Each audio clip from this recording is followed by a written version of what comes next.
السبب ان الكفتة من اكتر الاكلات اللي بعملها دايما في البيت، هو انها من اسهل الاكلات اللي ممكن تتعمل في البيت. اصلها مش لازم تتشوي على الفحم على فكرة، يعني ممكن تتعمل في الفرن او الاير فراير او حتى فوق البوتاجاز، وفي كل الحالات دي الطريقة واحدة: لحمة مفرومة، دي كان وزنها نص كيلو. والكفتة بتبقى أحلى لما نسبة الدهون فيها تبقى من متوسطة لعالية مش قليلة. عشان كده لو نسبة الدهون عندي في اللحمة قليلة ساعات ببشر عليها ليا، بس طبعا مش محتاج أقول إن الخطوة دي اختياري. على النص كيلو ده حطيت بصلة متوسطة مبشورة، بس مهم في الكفتة إن البصلة دي تتصفى كويس أو تتعصر من المية اللي فيها، ده هيخليها ما تفكش وهي بتستوي، وكمان هيخلي التكستشر بتاعها في البق أحلى. والتوابل عبارة عن معلقة صغيرة ملح، ونص معلقة صغيرة فلفل أسود، ومعلقة صغيرة بهارات لحمة وبس. شايفين الموضوع بسيط ازاي؟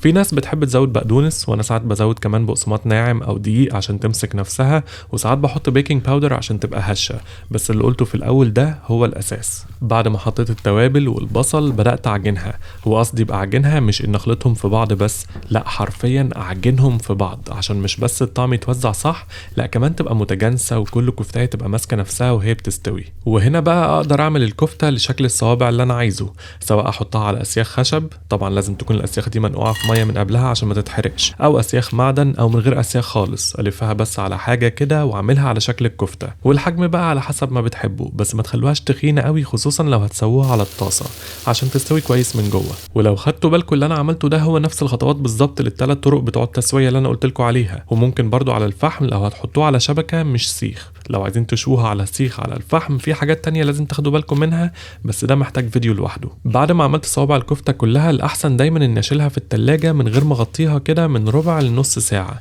ده برضو عشان التتبيلة تنتشر وعشان الكفتة تحافظ على شكلها وهي بتستوي. وكل اللي فات للثلاث طرق كان نفس الحاجة زي ما خدتوا بالكم، بس التسوية بقى هي الحاجة الوحيدة اللي هتبقى مختلفة من اول الفيديو. لو عايزين اسرع طريقة وغالبا اكتر طريقة فيهم صحية، فحطوها في الاير فراير، في حوالي ربع ساعة بتكون استوت، وساعات في اقل من كده كمان على حسب حجم الكفتة.